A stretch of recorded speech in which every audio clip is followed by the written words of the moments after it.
Hello hello hello hello. आज का हमारी वीडियो का टॉपिक होने वाला है, क्या 16 GB रैम आपके लिए काफ़ी है या आपको अपग्रेड करनी चाहिए। आज का टॉपिक है, इज़ 16 GB रैम इनफ।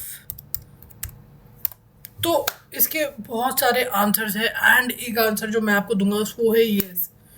तो यार देखो, आपको एक सेकेंड, यार मैं आपको एक सच्चाई बता देता हूँ। देखो यार, माइक्रोसॉफ्ट ने अभी एक चीज़ बोली है। माइक्रोसॉफ्ट ने पहले बोला था 16 GB रैम आपके लिए ठीक है, बट अब उसने बोला है कि 32 GB रैम आपको कम से कम चाहिए फ्यूचर प्रूफ होने के लिए।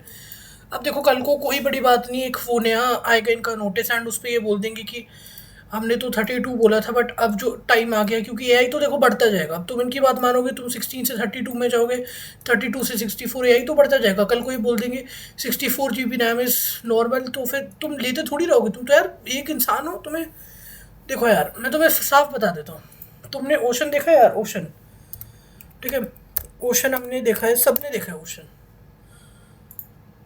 ठीक है। ये अपना ओशन है, डीप ओशन। अगर तुम्हें इस ओशन में कोई भेज दे, तुमने मान लो किसी ने इस ओशन में फेंक दिया, अब तुम यहाँ से कैसे बचोगे? तुम क्या इतने बड़े हो सकते हो कि इस ओशन को ही मतलब छोटा कर दो, इस ओशन में चलने लग जाओ? नहीं, ओशन तो ओशन है यार, ओशन तो बड़ा रहेगा, ओशन में थोड़ी तुम चल सकते हो। बट तुम्हें इस ओशन से बच के निकल ज़रूर सकते हो, डाइविंग और स्विमिंग के थ्रू। तो यार मेरी यही थ्योरी है कि जैसे हम ओशन से बच के नहीं निकल सकते ना, वैसी एआई एक बहुत बड़ा ओशन है। हम इतने बड़े नहीं हो सकते कि हम इतना कुछ ले लें कि एआई मॉडल्स इजीली हमारे लैपटॉप में ऐसे रन हो जाए, रैम बड़ी करते रहे। ये कंपनी है $1 बिलियन की, इनको नहीं फ़र्क पड़ेगा। इनके लिए 64 GB रैम भी बहुत सस्ती होगी, ठीक है, बहुत $1 बिलियन की कंपनी है, ठीक है। इनके लिए कोई बड़ी बात नहीं है 32 GB रैम। तो ये तो बोलेंगे, देखो ये स्टेटमेंट ये नहीं देंगे तो कौन देगा? नॉर्मल बच्चा थोड़ी बोलेगा कि 32 GB रैम दिलाओ पापा, वो तो मिनिमम है, ठीक है। तो इस ओशन में तुम्हें डूब के तुम इतने बड़े नहीं हो सकते कि चलने लग जाओ। तुम्हें इसके अंदर, अगर तुम इसके अंदर हो तो तुम बच के ज़रूर निकल सकते हो। तो एआई एक ओशन है, और इस ओशन के अंदर सी एनिमल्स, रैम, जीपीयू, सीपीयू, ये सब आते हैं। इतने बड़े नहीं हो सकते कि इनके ऊपर तुम चल लो, ठीक है। बट हाँ, तुम्हें बच के ज़रूर निकलना है। अब इस बात का मतलब क्या है, हर चीज़ का एक हैक होता है, ठीक है। फॉर एग्जाम्पल, तुमने एक एआई मॉडल, मैं अपना एग्जांपल दिखाता हूँ। मैं ना एलिम स्टूडियो में, मेरा लैपटॉप 16 GB रैम है और 8 GB वी रैम है, ठीक है। RTX 5050 है, Ryzen 9 HX है। मैं तुम्हें पहले स्पेसिफिकेशन दिखा देता हूँ, बाद में बोलोगे कि रोगो भाई झूठ बोलते हो तुम। नहीं भाई, ऐसा नहीं। तो ये सब तो हम करते देखते रहेंगे। यहाँ मैं दिखा देता हूँ तुम्हें स्पेसिफिकेशन। यहाँ आ जाओगे, CPU देख लो, Ryzen 9 8490 HX with Radeon graphics. Memory देख लो, 16 GB DDR5 रैम। डिस्क देख लो, वाईफाई। जीपीयू देख लो, RTX 5050, यहाँ AMD TM एक्सटर्नल जीपीयू वगैरह कुछ है। तो ये सब मेरे लैपटॉप की कॉन्फ़िगरेशन है जो मैंने तुम्हें दिखा दी है, ठीक है। अब अब क्या है कि मैं अपने लैपटॉप में ना मिनीमैक्स M2.5 यूज़ करता हूँ, मिनीमैक्स M2.7 यूज़ करता हूँ, GPT OSS यूज़ करता हूँ, Quality coder next 8 TB use करता हूँ। अब जिन्हें नहीं पता, ये इतने बड़े बड़े एआई मॉडल्स हैं, इनके लिए सर्वर क्लास जीपीयू चाहिए। मैं कैसे चला लेता हूँ? मैं चला लेता हूँ क्योंकि मैंने तबड़ा सोच पाया अपने लैपटॉप में। मेरा जो लैपटॉप है वो इनके हाईली क्वांटाइज वर्जन यूज़ करता हूँ मैं, हाईली 4 बिट क्वांटाइज वर्जन। जिन्हें नहीं पता तुम गूगल से समझो, मेरे पे इतना टाइम नहीं है तुम्हें ये सब समझाओ, क्योंकि ऑब्वियसली ये वीडियो वही देखेगा जो इंसान इस चीज़ में इंटरेस्टेड है, जिसे इसकी नॉलेज है। 4 बिट क्वांटाइज वर्जन मतलब इनका कॉम्प्रेस वर्जन है आई मॉडल्स का।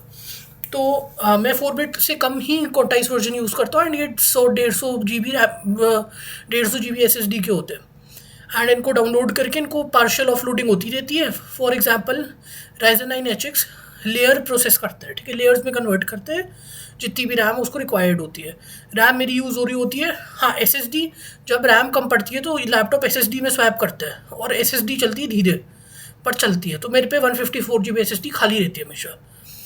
तो अब मैं ये जुगाड़ कर रहा हूँ इतने भारी एआई मॉडल चलाने के लिए। हाँ, मेरे को रिस्पॉन्स बहुत धीरे आता है, मैं तुम्हें सच बता रहा हूँ, रिस्पॉन्स बहुत धीरे आता है। बट जो क्वालिटी ऑफ कोड मेरे को आती है ना, मतलब वो भाई अनबीटेबल है। कई बार ये जो मिनीमैक्स M2.7 है, ये मेरे को इतनी क्वालिटी ऑफ कोड देते जो कि चैट जीपीटी भी एरर कर देता है। तो हर चीज़ का एक जुगाड़ है, ठीक है। तुम्हें R&D करनी है, उस पर घुसना है, और फिर तुम मतलब देखो यार, या तो तुम इतने अमीर हो कि तुम 128 GB यूनिफाइड मेमोरी वाला मैकबुक ले लो, या कोई भी RTX 5090 with 128 GB unified memory ले लो। नहीं हो तो तुम्हें जुगाड़ चाहिए, नहीं तो तुम सर्वाइव ही नहीं कर पाओगे। फॉर एग्जाम्पल, मेरा लैपटॉप तो देखो थोड़ा हाई कन्फिग्रेशन है, मैं मानता हूँ, नॉर्मल में नहीं आता, ठीक है, क्योंकि मैंने खुद 2 लाख रुपए का लिया है। अब तुम बोलोगे यार 2 लाख रुपए लिया है भाई, ठीक है, तो हर कोई नहीं ले सकता, ठीक है। जो 60-70 हज़ार वाले यूज़ करे उन्हें भी जुगाड़ चलना है, चलाना ही पड़ेगा। कोई हेल्प चाहिए कमेंट्स में बताओ, मैं तुम्हें बताऊंगा। मैं फंसा था, मेरी किसी ने हेल्प नहीं करी, बट मैं तुम्हारी करूँगा, ठीक है। एंड तुम जैसे एआई मॉडल, ये तो एआई मॉडल्स की बात हो गई कि हैवी एआई मॉडल चलाना है तो तुम चला सकते हो, बट मैं तुम्हें बोलूँगा कि तुम्हें मैं एक रिकमेंडेशन चार्ट दे देता हूँ, कौन सा एआई मॉडल तुम्हें कौन सी रैम में चलाना है। एक सेकेंड,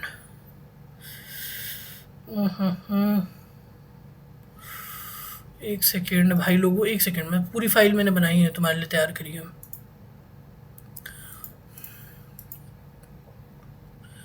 ठीक है। लैपटॉप है एआई मॉडल रिक्वायरमेंट, मैंने तुम्हारे लिए पूरी नोट पैड पर तैयार करा है। तो यहाँ मैं Ctrl++ कर दूंगा। तो अगर तुम्हें इतना मॉडल चलाना है तो ये पूरी साइज़ का रिकमेंडेशन चार्ट है, ठीक है। अगर 8 भी इतना चलाना है तो इतनी मिनिमम रैम होनी चाहिए, इस पर तो मिनिमम में ही रहना, ठीक है। रिकमेंडेड रैम नहीं, रिकमेंडेड तो इसलिए लिख दी मैंने। कई बार लोग क्या होते हैं कि लोग बोल देते हैं हमारे तो बहुत धीरे चल रहा है, वो तो रिकमेंडेड रैम मैंने इसलिए रखी है, इसका वास्तविकता से कोई लेना देना नहीं है, ठीक है।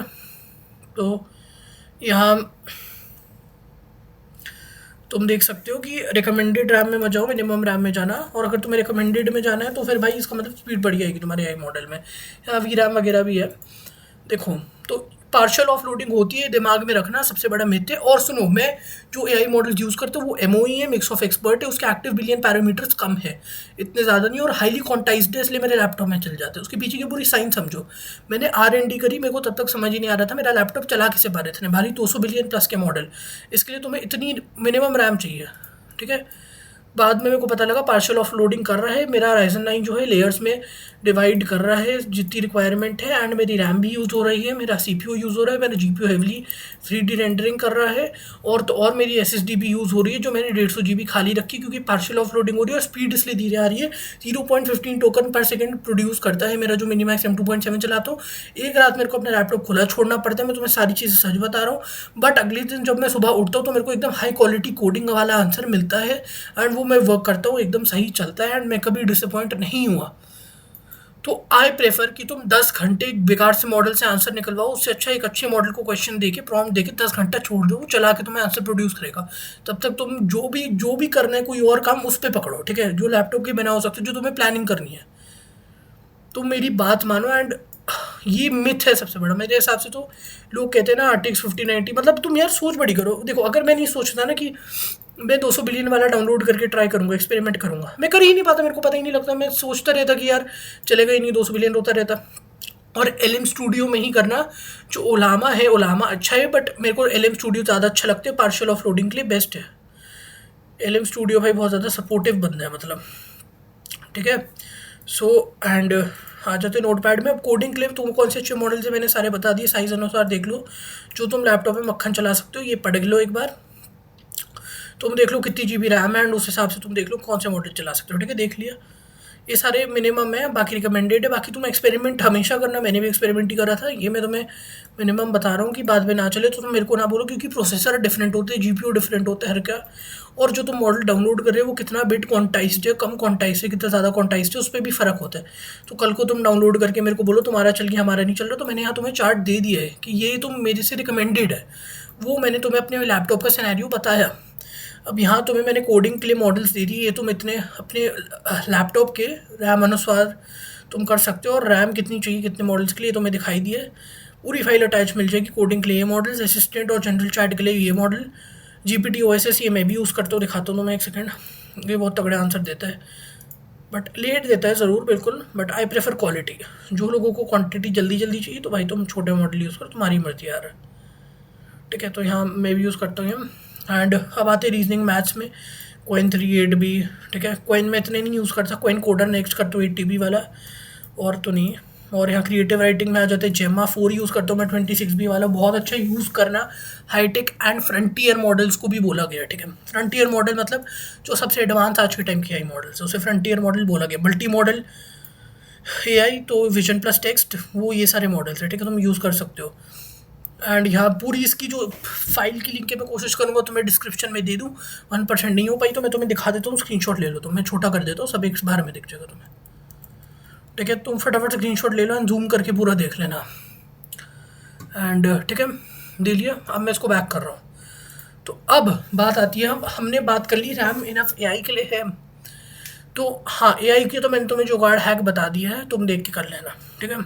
एक्सपेरिमेंटेशन करते रहना। देखो तुम अगर हार मान लोगे ना कि मैं 10 घंटे 11 घंटे वेट करूँ कि मेरा एक बहुत भारी AI मॉडल डाउनलोड हो रहा है, उसके बाद वो ना चले। देखो यार, मैंने ना स्टार्टिंग में 400 बिलियन पैरामीटर का मॉडल डाउनलोड कर लिया था। स्टार्टिंग में मेरे को नॉलेज ही नहीं थी, पता था घंटा चल जाएगा, मेरा लैपटॉप बहुत पावरफुल है, महंगा लिया था नया नया, नहीं चला, मेरे 10 घंटे वेस्ट। 70B का मॉडल डाउनलोड करा, मेरे घर में लैपटॉप वाईफाई स्पीड कम आती है, मैं तुम्हें सही बता रहा हूँ, मैं कोई झूठी स्ट्रगल स्टोरी नहीं सुना रहा हूँ, एक्चुअली बता रहा हूँ कम आती है, ठीक है। तो पता नहीं क्यों कम आती है, जियो का वाईफाई पता नहीं, तो स्पीड कम आती है, तो मैं डेटा, तब मेरे को आइडिया था नहीं कि मैं हॉटस्पॉट शेयर करके कर दूँ। अब आया मैं, अब जब भी मॉडल डाउनलोड करता हूँ हॉटस्पॉट देता हूँ, डेटा खर्चता हूँ, बट तब मैं क्या करता था, मैं वाईफाई में लगाता था और 1 MBPS 2 MBPS ऐसा आता था, सच्ची बता रहा हूँ, ठीक है। तो फिर हुआ क्या, 70B वाला डाउनलोड करा ओलामा में। ओलामा नहीं है इतना अच्छा ऑप्टिमाइज्ड, वो आपके लैपटॉप की बहुत केयर करता है, मतलब वो आपको पार्शियल ऑफलोडिंग इतनी अच्छी नहीं देता कि SSD स्वैपिंग भी इतनी अच्छी नहीं देता मेरे हिसाब से। मैंने दोनों टेस्ट करे, ओलामा LM स्टूडियो और LM स्टूडियो मैंने मेन बना लिया। तो मैंने 70B वाला भी, तो 10-20 घंटे 1-2 दिन मैंने ऐसे ही मेरे वेस्ट हो गए मॉडल की, 2 मॉडल की टेस्टिंग में। उसके बाद मैंने कहा राघव अब औकात वाले करेंगे। 20B चलाया ओलामा में, वो भी नहीं चला। ओलामा बहुत बेकार चीज़ है भाई। फिर लैपटॉप रिस्टार्ट करके ओलामा में वापस 20B चलाया, फिर चल गया। मैंने कहा चलो 20B चल रहा है, हमने एक मार्क क्रॉस कर लिया। फिर मैंने सोचा कि अब कौन सा डाउनलोड कर सकते हैं, फिर मैंने क्वेन वगैरह यूज़ कर, कुछ ही नहीं चला। फिर मैंने ओलामा मारा डिलीट, मैंने देखा एक और कौन सा है बेटर है। फिर मैंने देखा LM स्टूडियो बहुत बेटर है, मॉडल्स लोड भी हो रहे, रन भी हो रहे बड़े बड़े। फिर मैं LM स्टूडियो में आ गया। LM स्टूडियो में जब से मैं आया हूँ, पीछे मतलब पीछे देखने की ज़रूरत ही नहीं पड़ी, इतने मक्खन मेरे सारे मॉडल चल रहे, छोटे से लेके बड़े तक सारे मॉडल भगते हैं भाई। और मतलब मैंने तो एक डेमो वेबसाइट भी बनाने को इसको बोला था एंड इसने काम भी शुरू कर दिया था, जेमा 4 ने भी। एंड मैंने GPT OSS को भी बोला था, इसने स्ट्रक्चर बना दिया था। बहुत टाइम लिया था, मैं तुम्हें सही बता रहा हूँ, 0.23 टोकन लिए थे, बट 120B वाला वर्जन है।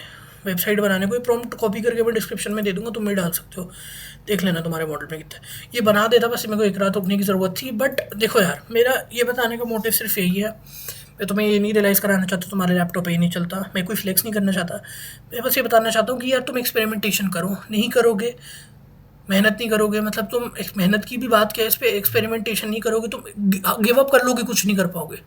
बड़ा सोचोगे तभी बड़ा कर पाओगे। मैंने बड़े मॉडल सोचे, मैंने डाउनलोड करे, 4 बार फेल हुआ, उसके बाद LM स्टूडियो डाउनलोड करा, उसके बाद सारे रन करे, जितने भी चलाए सब रन हुए।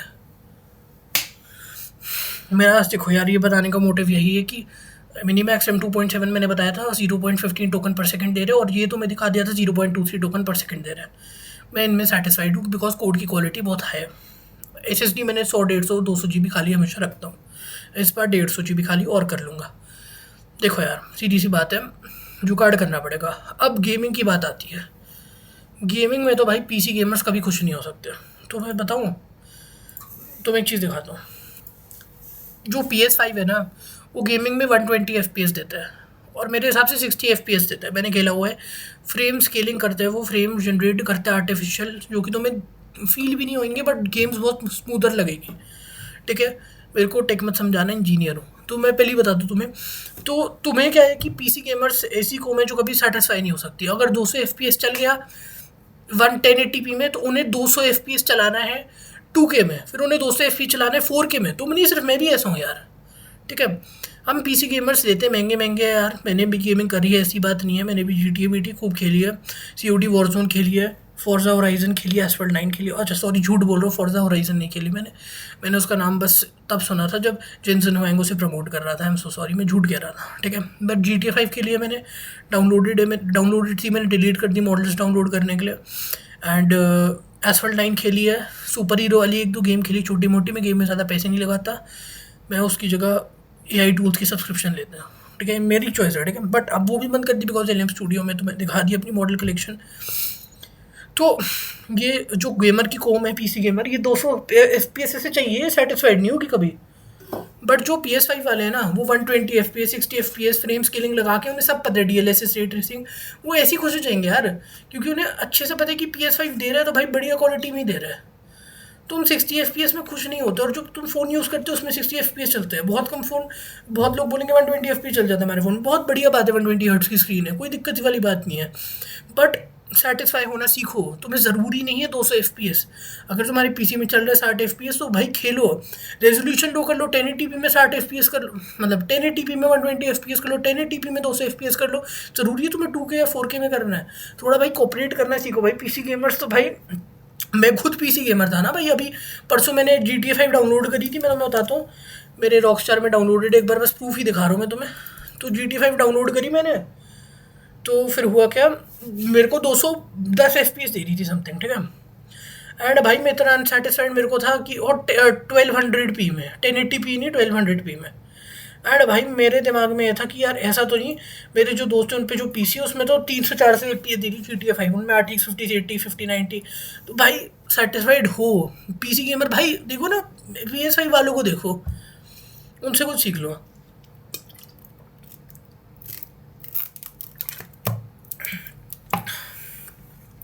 तो इसलिए भाई हमने एआई वालों को बता दिया जुगाड़ कैसे लगाना है, एक्सपेरिमेंटेशन करने देता है, और पीछे की साइंस समझनी है। गेमिंग वालों को बता दिया भाई, तुम सेटिस्फाइड हो, अगर तुम पे Ryzen 5 से ऊपर गए, RTX 3050 से ऊपर गए, तो तुम 60 FPS भारी से भारी गेम में निकाल लोगे, 40 तो निकाल ही लोगे। एंड भाई क्वालिटी कम करके ज़्यादा निकाल ही लोगे, लीस्ट क्वालिटी रखो, तो भाई इससे हो सेटिस्फाइड। PS वाले वो भी भाई ज़्यादा उसमें नहीं खेल रहे। एंड पीसी वाले तुम 10 चीज़ें कर सकते हो अपने लैपटॉप वगैरह या पीसी में। तो भाई ठीक है, पीसी वालों का हो गया, जो एडिटिंग करते 3D रेंडरिंग करते। अब भाई तुम्हें बहुत लेयर्स की एडिटिंग करनी है, 4K एडिटिंग करनी है, वो सब ठीक है, तुम्हारी एकदम कंसर्न ठीक है, तुम मैकबुक लो। और अगर अब तुमने एक लैपटॉप ले लिया है, उसमें नहीं हो रहा, तो उसमें जिस क्वालिटी में सेटिंग एडिटिंग वगैरह हो रही है उसमें करो। अब कोई चारा नहीं है, जब अगली बार लैपटॉप लो, एडिटिंग करो, पैसे कमाओ, अगली बार लैपटॉप लो तो कर लेना।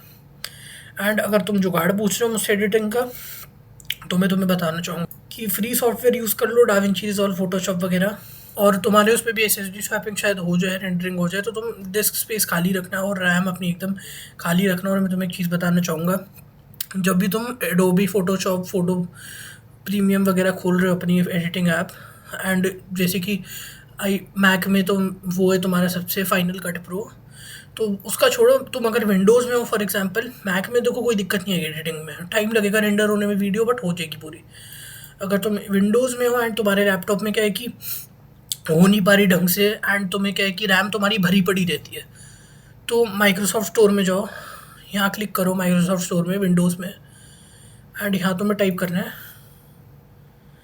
Vice memory optimiser. ऐप पे डाउनलोड कर लो, मेरे में डाउनलोडेड है, ऐसी दिखेगी कुछ। एंड इसको तुम रखना है एडमिनिस्ट्रेटर करो। ये जानबूझ के ऐप्स की फाड़ती है कि तुम बंद करो रैम यूज़ करना, ठीक है, ये ऐसी ऐप है इस लेवल की। तो यहाँ तुम ऑप्टिमाइज पे क्लिक करो, इसको 50% से कम कर दो, एंड यहाँ तुम्हारी रैम यूजेज कम हो जाएगी। एंड फिर चाहो तुम अपना एडिटिंग वगैरह करो। ये हैक था एक, एआई वालों के लिए भी हैक है ये, गेमिंग वालों के लिए कह सकते हैं हैक है, क्योंकि रैम लेते हैं वो यूज़ करते हैं, आज की जो गेम सारी वो रैम यूज़ करती है।